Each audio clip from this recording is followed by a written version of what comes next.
Hello and welcome. Another RiderCamTV video. Oh, I like the merch, mate. Yeah, you can get it on ridercamtv.com/merch. Really? Yeah, we got loads of stuff like this. It's great, isn't it? Oh, and That's pretty cool, mate. I like that. anyway, we're stood on the eve of A momentous greatness. occasion. Yes, because this bike is going. And that's the end of the video. Bye then. Yeah, Aviles, my 1250 GSA is disappearing. And I pick another bike up that you'll find out in another video in the week, which I'm really excited about. Anyway, this video is all about these. So the 1250 is going. Yes. Long live the 1250. For someone. It's not a 1300, is it, you're getting? I can't divulge any information at all on this channel until I've got it. So, but no, it's not. But this video is all about these RoadSmart, Dunlop RoadSmart 4 tyres. And these have done 7,000 miles. And I just wanted to do an update because I've done a video on them before, but in the rain and the dry, these have been exceptional. And I've just got back from doing 2,500 miles around Spain. And we went all the way down to Granada and all the way back up again. We had some biblical rain, some really hot sunny days, some mediocre days, and not once have these slipped, other than on biblical rain when you go across in Spain. They've got the zebra crossings and the paint is really slippery on them, but the arrows and stuff really aren't in Spain because they do things properly, unlike our country with everything. Anyway, Getting political, yeah, stop it. Getting political. You can see how glad I am to be back in the UK. Anyway, these tyres, exceptional, but I don't know whether you can get a view here, Mark, but they've only just started squaring off. And I don't know whether they're a harder compound than most tyres. I mean, they've started squaring off a little bit. They're hard in the middle and soft in the centre. Sorry, they're hard in the middle and soft on the edges, aren't they? Well, like crunchy on the outside, smooth on like the an inside. armadillo? Armadillo. But see the amount of tread that I've still got on these tyres, and I've done 7,000 miles on them. It's hard to see, actually. But well, let's have a look on the front. We might have some light on the front. What I'm... Come round to the front. I'm walking around the front. Good Lord. Because these tyres, I mean, look, you've still got shed loads of tread there. They're just about starting to square off a little bit.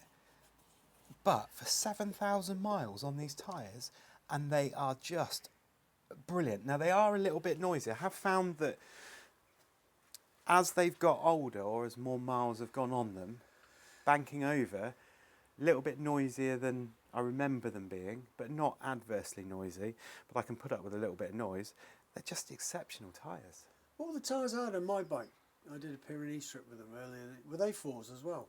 They were, weren't they? They might have been, yeah. And mine were destroyed after 4,500 miles. Well, I can't believe that this is 7,000 miles on these tyres, and they're just doing so well. I think I shall be a RoadSmart 3 and a RoadSmart 4 champion for a long time, I think. Really nice tyres. My tyres gave up after, I think it was 4,500 miles, of which 1,300 of that was with a pillion. I'm not saying that that was the reason why, but just styles of riding, perhaps, I don't know, or the fact we were doing loads and loads. It was in the Pyrenees, loads of hairpins, and that might have had an effect. I don't know. Yeah, but there's equally some hairpins up and down. Spent 2 days in the Picos. Yeah. You know, and you don't hang around in the Picos, do you? No. And then the exceptional aft, you know. You don't hang around in the Picos because there's better places to ride, is that what you're saying? Well, it could be like the Sierra Nevada. Nevada around Granada, exceptional ride. But in the Picos, if you're doing the Picos, don't just go to the Bear and the Stag. As you're coming down over past the Stag, over the Bear, down the red road that we like. Is a barking dog still down there? No, dog that used to chase the barking dog has gone. Long dead. Yeah, long since squashed. But you go down through, I forget what the village is, a really long flat road with a village in it, turn right, and that road is immense. And we didn't hang around there either. And to think that these tyres have done 7,000 miles, not much motorway mileage at all, and they've only just started to square off, I think is brilliant. Yeah. And the only tyres that I've had more mileage out of are the Metzler Road Techo ones that I had a 10,000 miles out of the set. But I think these are on course for it. I mean, there's a good 2,000 or 3,000 miles left in there, isn't there? Yeah, well, I mean, the tread is, if you look at the edge of the tread there, you can see it's starting to raise a little bit. Yeah. So that's, I mean, it must feel a bit lumpy when you're riding along. Not at all. No, I mean, that's one good thing Just about... make me look stupid then. Well, that's one good thing about the GSA, isn't it? You know, if you're looking at a proper adventure bike, the GSA, it's become more of a tour, isn't it? Because let's face it, it's like the SUV world of the bikes. You buy a GSA, like you buy an SUV to take the kids to the school, put the hazards on, you can park anywhere. But the GSA is more a tour, isn't it? Every tour you go on, there was 47 bikes on the ferry this time, so not very many. But probably probably about 30, 35 of them were BMWs, and a good percentage of them were GSs and GSAs. They don't go off-road, do they? Unless you're, of course, an off-road rider. Isn't that interesting? Because 3 weeks ago when I did the Pyrenees tour, there were 250 bikes on there, I think. Well, end of the season, isn't it? But I had to do a very quick update video on these tyres because Dave Plummer from Avon and Dunlop and Goodyear and all the rest was really kind to send these to us, and it's only right and fair to say whether they're any good. Firstly, yes, they are, hence the fact that Barney's got a set of RoadSmart 3s on. There's Barney, look. Yeah, Barney sat there looking all forlorn because I took the GSA for one last spin out just to get a few more miles on it before I got rid of it.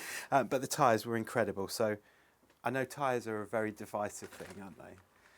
There are people that like Anarchy 3s or Panicky 3s. There are people that like all the tyres that we slated, and it's a personal thing, isn't it? It's a personal thing, how you ride and how you feel. On my GSA, I've got the Avon Trail Riders, which are now up to 6,000 miles, I think. Yeah. Brilliant. But Mr. Dave has very kindly sent me a set of Mutants, Dunlop Mutants, which are phenomenal tyres, which will be going on. You've reviewed them before, haven't you? Yeah. Yeah. Which will be going on once my trail riders give up. But these are brilliant tyres. They're comparable price, I think, with the Michelin Pilot 6s, aren't they? I think they're a little bit less. But for a GSA, and it's now starting to come out on the forums an awful lot, and videos, isn't it? That it makes the bike do that and pull round to the right. On the 6s, on the GSAs. Definitely. So the Michelin Pilot 6s, specifically on the GSAs, have got an issue where it does that and wants to keep you turning, and it's quite violent. But these are perfect. It's interesting because I had a conversation with Dave about tyres, and he said it's very hard to get people to move away from a standard road tyre, which everybody has. Yeah. You know, I mean, we've ridden all sorts of tyres. Road tyres, we don't go off-road, so there's no point putting big knobblies on it. No. Although I have used a Street Karoo, which is sort of a nightmare tyre. Yeah, but that didn't end well, did it? No, well, that was dead after a Norway trip. Yeah. But he's saying it's very hard to get people to look at crossover tyres, which these are getting close to, but with their tread patterns and things like that.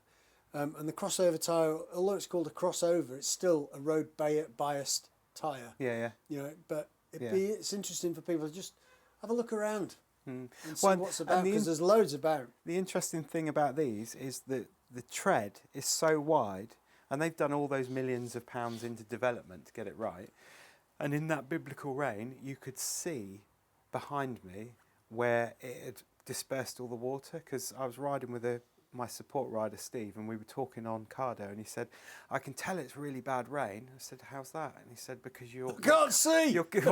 You're carving out this tunnel of rain after the bike, where these tyres have got rid of the water, and you're riding almost on dry road, aren't you? Because that's what they're doing. They're pushing it out of the way. Yeah. But exceptional tyres in the rain and in the dry. The only thing that let the tyres down in the rain was this." Because no matter how much we tell you, no matter how much people tell us that you only lose about 20% of the grip of a tyre in the rain, at 100% of its capacity, 100% of the capacity, which Rossi would do, but we're kind of at 40, 50, 60, 70 if you want to get really big-headed of the talent the tyre's got in the dry. We aren't losing very much, but in here we're losing it all, aren't we? Yep, and you're going round and then you're tensing up, but these tyres gave me so much confidence. Go out and get yours. So thanks, Dave. Thank you, Mr. Dave. Many more sets to come, I hope. But yeah, love the tyres. Go out and get yours. At least don't discount them just because people are riding with Michelin or Metzler. Just because your mate's got something doesn't mean it's right for you. These might be the right tyres for you.